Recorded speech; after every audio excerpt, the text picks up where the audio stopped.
नमस्कार विद्यार्थियों। आज हम लेसन नंबर 3 से जनसंख्या वृद्धि के जो कारण हैं उनका अध्ययन करने जा रहे हैं। बोर्ड एग्जाम के दृष्टिकोण से जनसंख्या वृद्धि के कारण तथा उनके जनसंख्या वृद्धि को नियंत्रित करने के जो उपाय हैं, मोस्ट क्वेश्चंस के रूप में ये प्रश्न आता है, जिसकी हम बात कर लेते हैं। विश्व स्तर पर जनसंख्या वृद्धि अलग अलग स्थानों पर विभिन्न दरों से बढ़ती है। अलग अलग जो स्थान हैं उन स्थानों में जनसंख्या वृद्धि अलग अलग दर से बढ़ती है। जैसे मानव शास्त्रियों का मानना है कि 99% समय में कम जनसंख्या वृद्धि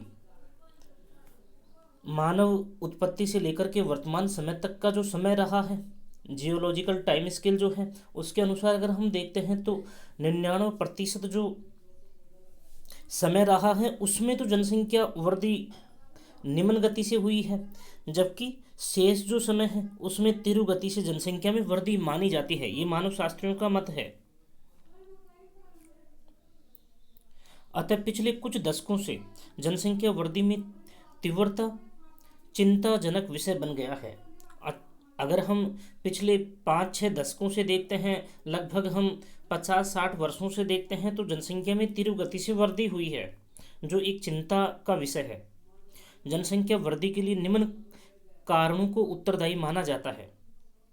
कारक मान लीजिए या कारण मान लीजिए, ये बोर्ड एग्जाम में मोस्ट क्वेश्चंस के रूप में आता है। जो टॉपिक हैं उनका नाम तो आप अच्छे से ध्यान कर लेंगे, साथ में उनमें थोड़ा थोड़ा मैटर आप अंदर से भी ध्यान करेंगे, तो बहुत ही मोस्ट क्वेश्चंस के रूप में बोर्ड एग्जाम में हो सकता है कि इस साल ये आपका इम्पोर्टेंट क्वेश्चंस बन जाए।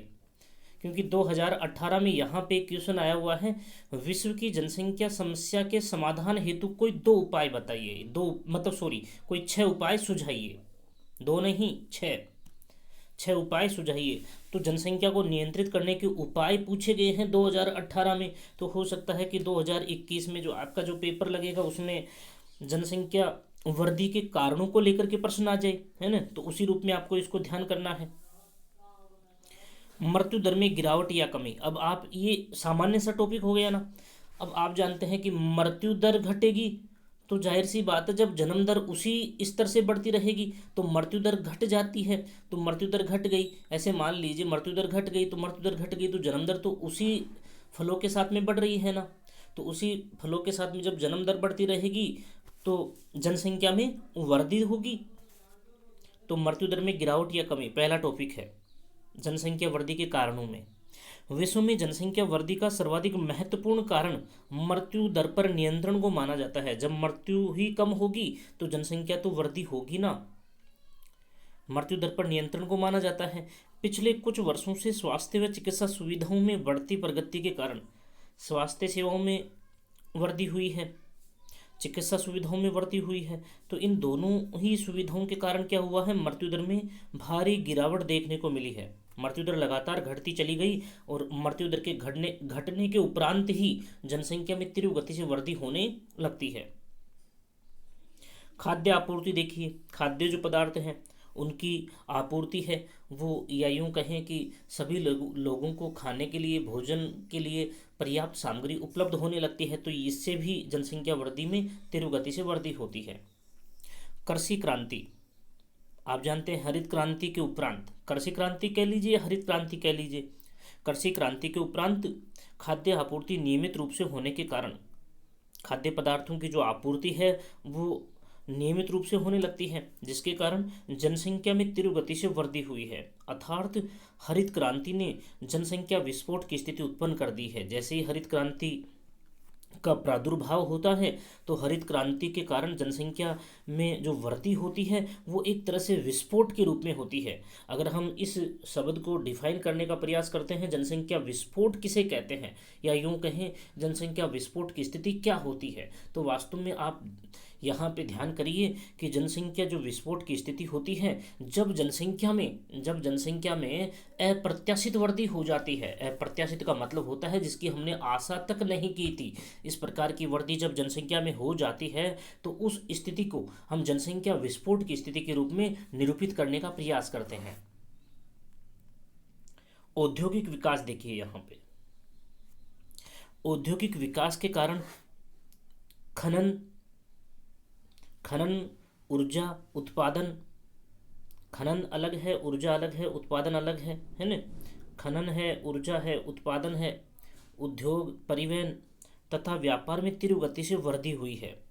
जब औद्योगिक इकाइयों का धीरे धीरे विकास होने लगता है तो हम जानते हैं कि रॉ मटेरियल के रूप में जो खनन प्रक्रिया के द्वारा जिन पदार्थों को, जिन संसाधनों को भूगर्भ से निकाला जाता है, उन सभी में भी वृद्धि होती है। ऊर्जा के संसाधनों में वृद्धि होती है। उत्पादन प्रक्रिया में जब लगातार डिमांड बढ़ती है तो उत्पादन प्रक्रिया में भी वृद्धि होती है।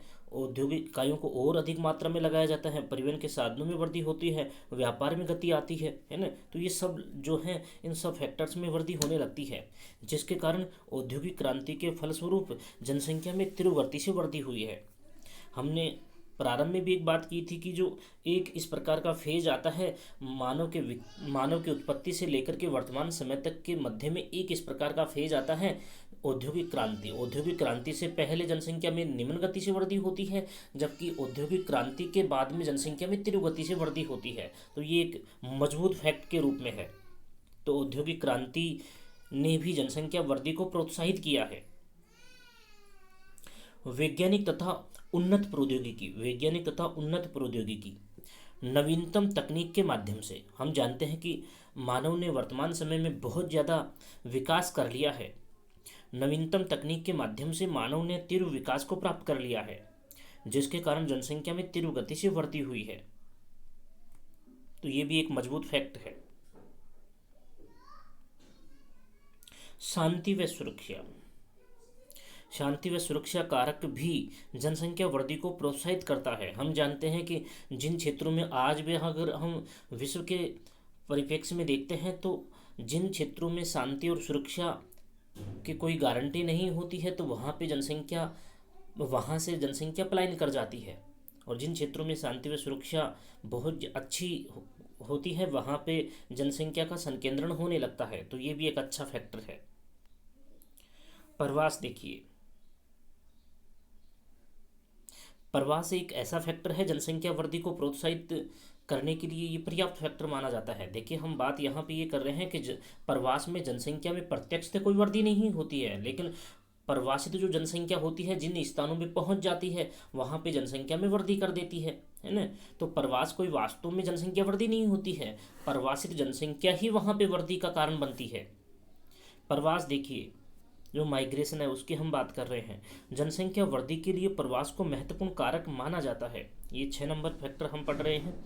उत्तरी अमेरिका, दक्षिणी अमेरिका तथा ऑस्ट्रेलिया महाद्वीप में जनसंख्या वृद्धि का मुख्य कारण यूरोपीय प्रवास को माना जाता है। हम जानते हैं कि जो अमेरिकन जो महाद्वीप है, उत्तरी अमेरिका और दक्षिणी अमेरिका, साथ में आपका जो ऑस्ट्रेलिया महाद्वीप है, इन महाद्वीपों में वहाँ की मूल जनसंख्या में होने वाली वृद्धि नहीं हुई है। वहाँ पे तो यूरोपीय महाद्वीप से जो औपनिवेशिक काल के दौरान जो जनसंख्या वहाँ पे प्रवासित रूप में पहुँची है, प्रवास करके वहाँ पे पहुँची है, उस जनसंख्या के कारण वहाँ पे वृद्धि हुई है, न कि वहाँ पे मूल जनसंख्या वृद्धि के कारण। तो प्रवासी जनसंख्या जैसे ही उत्तरी अमेरिका, दक्षिणी अमेरिका और ऑस्ट्रेलिया जैसे महाद्वीपों में पहुंचती है तो उसके पहुंचने के उपरांत ही वहां पे जनसंख्या में तीव्र गति से वृद्धि होती है। जनसंख्या वृद्धि की विशेषताएं देखिए, जनसंख्या वृद्धि की विशेषताएं देखिए तो ये यहाँ पे जो विशेषताएं हम पढ़ने वाले हैं ये तो फैक्ट के रूप में है। यहाँ के फैक्चुअल जो हम बातें पढ़ रहे हैं यहाँ से क्वेश्चन नहीं आएगा। क्वेश्चन कहाँ से आएगा? जनसंख्या वृद्धि के लिए जो उत्तरदायी महत्वपूर्ण जो कारक, हम 6 कारक जो हम पढ़ चुके हैं उनको आप अच्छे से ध्यान कर लेंगे, वहाँ से क्वेश्चन आएगा। अब फैक्ट देखिए, 1650 से 1750 मतलब 100 वर्षों का समय हो गया ना, के मध्य में एशिया तथा यूरोप महाद्वीप में निम्न जनसंख्या वृद्धि हुई है। एशिया तथा यूरोप महाद्वीप में निम्न जनसंख्या वृद्धि हुई है 1650 से 1750 के मध्य। दूसरा फैक्टर देखिए, 1750 से 1900 ईस्वी में सभी महाद्वीपों में जनसंख्या में वृद्धि हुई है। सभी महाद्वीपों में जनसंख्या में वृद्धि हुई है, किंतु एशिया, यूरोप व उत्तरी अमेरिका महाद्वीप में तीव्र जनसंख्या वृद्धि हुई है।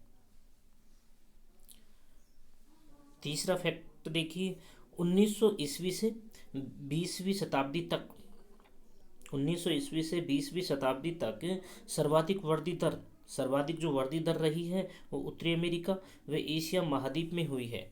पिछले पिछले 80 वर्षों में यूरोप महाद्वीप में व एशिया महाद्वीप में जनसंख्या वृद्धि दोगुनी हुई है। पिछले अगर हम विगत 80 वर्षों की अगर हम बात करते हैं तो एक तो यूरोप महाद्वीप जो है उसमें और एक ही एशिया जो महाद्वीप है उसमें वृद्धि दोगुनी हुई है, 2 गुना तक वृद्धि हुई है। तथा उत्तरी अमेरिका महाद्वीप में 4 गुना वृद्धि या जनसंख्या वृद्धि हुई है। उत्तरी अमेरिका महाद्वीप में सर्वाधिक वृद्धि हुई है पिछले 80 वर्षों से अगर हम देखते हैं तो 4 गुना तक वृद्धि हो गई है। यहाँ पे गुनी लिखी हुई है, 4 गुनी जनसंख्या वृद्धि हुई है, ठीक है ना, इसी रूप में आप लिख लेना।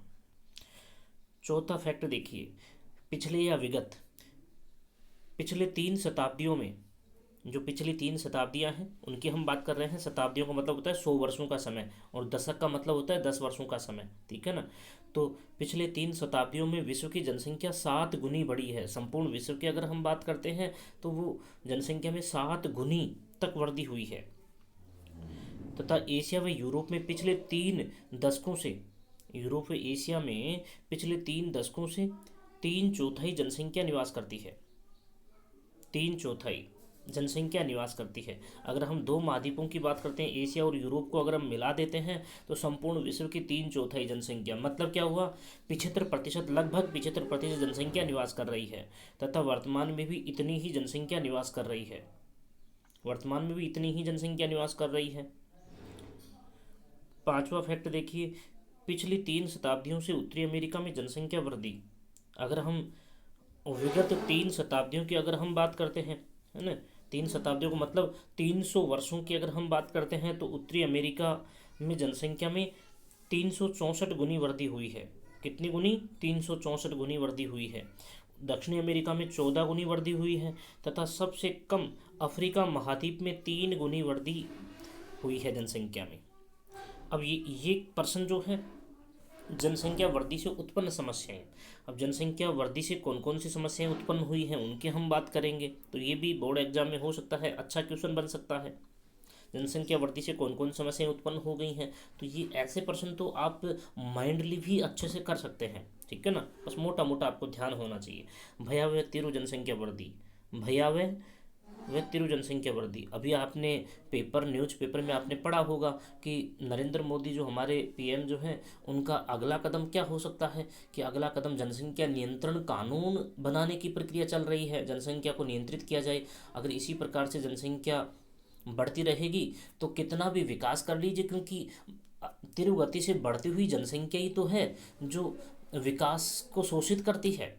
जो भी हम विकास करते हैं उस विकास को वो दिखने ही नहीं देती है। इतनी तीव्र गति से बढ़ती हुई जनसंख्या, विकास के जितने भी हम फैक्ट रखते हैं जनसंख्या के सामने, तो उन विकास के कामों को सबको अवशोषित कौन कर लेती है? बढ़ती हुई जनसंख्या अवशोषित कर लेती है, शोषित कर लेती है, उनका शोषण कर लेती है, ठीक है ना। तो जनसंख्या को नियंत्रित करेंगे तभी हमारा देश विकास कर पाएगा। 2000 ईस्वी के पश्चात विश्व स्तर पर जनसंख्या में तीव्र गति से वृद्धि हुई है। यदि इसी दर से जनसंख्या में वृद्धि होती रही तो 2040 तक विश्व की जनसंख्या 1400 करोड़ हो जाएगी। अगर इसी रफ्तार से जनसंख्या में वृद्धि होती रही तो 2040 तक विश्व की जनसंख्या 1400 करोड़ हो जाएगी। और आपको जानकर बड़ा आश्चर्य होगा कि 2035 तक भारत विश्व में प्रथम स्थान पर, जो अभी सेकंड नंबर पर जो भारत का नंबर आता है विश्व जनसंख्या में, वो प्रथम स्थान प्राप्त कर लेगा 2035 तक। चीन से भी हम आगे निकल जाएंगे यहाँ पर जनसंख्या वृद्धि में। तो आप मान के चलिए जैसे अभी अगर हम बात करते हैं एट प्रेजेंट की बात करते हैं तो लगभग 2011 के अनुसार 714 करोड़ जनसंख्या है ना संपूर्ण विश्व की। लेकिन 2040 तक ये जनसंख्या 1400 करोड़ पार कर जाएगी संपूर्ण विश्व की। तो ये बड़ी भयावह स्थिति बनने वाली है। सीमित संसाधन, असीमित जनसंख्या। हम जानते हैं कि संसाधन तो सीमित ही है, मतलब सीमित कैसे? संसाधन जितने हैं उतने ही हैं, है ना। संसाधन में अभिवृद्धि थोड़ी होगी। संसाधन तो जब पृथ्वी बनी है तभी से ये बन चुके थे। तो असीमित जनसंख्या के सामने तो वो सीमित ही है। जनसंख्या लगातार बढ़ रही है तो संसाधन थोड़ी बढ़ रहे हैं, है ना। तो असीमित जनसंख्या के सामने संसाधन तो सीमित ही है। तो सीमित संसाधन और असीमित जनसंख्या का जो असंतुलन लगातार अगर इसी प्रकार से बढ़ता रहेगा तो असीमित जनसंख्या सीमित संसाधनों का निकट भविष्य में, मतलब निकट भविष्य में वो संसाधन जो होंगे वो सारे समाप्त हो जाएंगे और असंतुलन उत्पन्न हो जाएगा। वर्तमान समय में तीव्र गति से बढ़ती हुई जनसंख्या ने सीमित संसाधनों को सोख लिया है। यहाँ पे ये सोख है,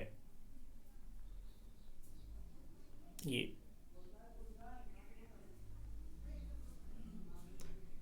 सोखना जानते हो उन्हें, सोख लिया है।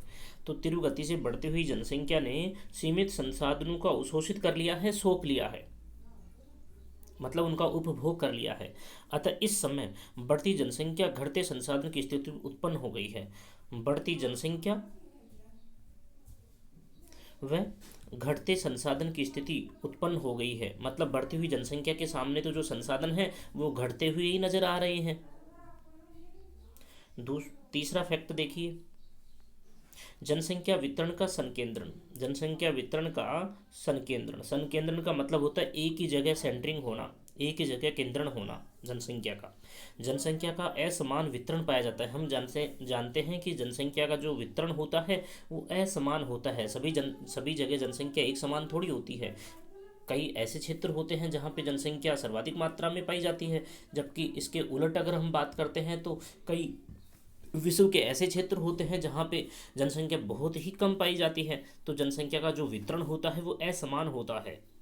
पृथ्वी के एक तिहाई का मतलब होता है 33%, 33%, 33%। एक तिहाई का मतलब 33% भूभाग पर 90% जनसंख्या निवास करती है। मतलब आप समझ सकते हैं कि बहुत ही कम भूभाग पर भी 90% जनसंख्या निवास करती है। जबकि अगर हम इसकी उलट बात करते हैं तो लगभग 66% जो भूभाग है उसके ऊपर मात्र 10% जनसंख्या निवास करती है। इस फैक्ट के अकॉर्डिंग बात करते हैं तो चौथा बिंदु देखिए, अवासीय क्षेत्रों में जनसंख्या का कम पाया जाना। अवासीय क्षेत्रों में जनसंख्या का कम पाया जाना। अवासीय क्षेत्र मतलब नॉन एक्यूमेन एरिया, टिवारथा महोदय के अनुसार नॉन एक्यूमेन एरिया। तो अवासीय क्षेत्र जहाँ पे जनसंख्या बहुत ही कम पाई जाती है। पृथ्वी का समस्त क्षेत्रफल का 70% भूभाग अवासीय क्षेत्रों के अंतर्गत आता है। कितना? 70% भूभाग जो है वो अवासीय क्षेत्रों के अंतर्गत आता है। वो आप समझ सकते हैं कितना बड़ा भाग है जहाँ पे बहुत ही कम जनसंख्या निवास करती है। तथा ये क्षेत्र मानव निवास के लिए जनशून्य प्राय होते हैं। जनशून्य मतलब यहाँ पे इस प्रकार की प्रतिकूल जलवायु दशाएं होती हैं जिन प्रतिकूल जलवायु दशाओं में मानव सर्वाइव नहीं कर पाता है, वहाँ पे वो रह नहीं पाता है। ऐसी दुर्गम पहाड़ियाँ होती हैं, मतलब दुर्गम परिस्थितियों वाले जो क्षेत्र होते हैं, ध्रुवीय जो क्षेत्र होते हैं, हिमाच्छादित जो क्षेत्र होते हैं, गर्म और ठंडे मरुस्थलीय भाग जो होते हैं उनमें मानव निवास नहीं कर पाता है। तो इसकी 70% भूभाग ऐसा है जहाँ पे मानव जनशून्य के रूप में रहता है। प्राकृतिक व मानवीय प्रतिबंध। प्राकृतिक व मानवीय प्रतिबंध, जब किसी क्षेत्र विशेष में मानव संसाधन तथा प्राकृतिक संसाधनों के मध्य असंतुलन की स्थिति उत्पन्न होती है तो वह क्षेत्र दरिद्रता, भूखमरी तथा महामारियों से ग्रसित हो जाता है। हम बात यही कर रहे हैं कि आने वाले समय में ये स्थिति उत्पन्न तो होने वाली है। आज वर्तमान में आप देखते हैं कि आए दिन किसी न किसी देश के द्वारा, क्योंकि स्थल भागों के जो संसाधन हैं वो निकट भविष्य में लगभग कई जगह पे तो समाप्त भी हो चुके हैं। स्थल भागों के जो संसाधन है, रिसोर्सेज जो हैं वो समाप्त हो चुके हैं। अब आपने देखा होगा कभी दक्षिणी चीन सागर में, कभी हिंद महासागर में, है ना। तो इस प्रकार की, कभी प्रशांत महासागर में, इस प्रकार की अंतर्राष्ट्रीय जो स्तर के जो देश हैं, विकसित जो कंट्रीज हैं, उनके मध्य में मनमुटाव की स्थिति, मतलब उनमें टकराव की स्थिति उत्पन्न हो जाती है। इसका कारण क्या है? क्योंकि अब जलीय संसाधनों के ऊपर सभी विश्व के जो विकसित कंट्री हैं उनका ध्यान कहाँ है? जलीय संसाधनों के ऊपर है। तो आने वाले समय में ये स्थिति तो उत्पन्न होगी। क्योंकि बढ़ती हुई जनसंख्या के सामने जो सीमित संसाधन हैं वो कब तक पूर्ति कर पाएंगे, उनकी पूर्ति नहीं कर पाएंगे, और नहीं कर पाएंगे तो जनसंख्या तथा प्राकृतिक संसाधनों के मध्य में आने वाले समय में असंतुलन की स्थिति उत्पन्न हो जाएगी, और इस असंतुलन की स्थिति के कारण ही आने वाले निकट भविष्य में अंतर्राष्ट्रीय युद्ध देखने को आपको मिलेंगे। ठीक है ना। तो ये जनसंख्या, संपूर्ण विश्व को जनसंख्या नियंत्रण करने की आवश्यकता है वर्तमान समय में, तभी हम अंतर्राष्ट्रीय युद्धों से बच सकते हैं। आपने देखा होगा विस्तारवादी नीति का अनुसरण कौन करता है? चीन करता है। चीन जो अपने पड़ोसी देश हैं उनकी ज़मीनों को हड़पना चाहता है, उनके जो संसाधन हैं, प्राकृतिक संसाधन हैं, उनके ऊपर अपना अधिकार जताता है ना। तो आए दिन अब चीन अपनी बढ़ती हुई जनसंख्या की पूर्ति किस प्रकार से करे, तभी तो वो इस प्रकार से जो कदम है वो उठाता है।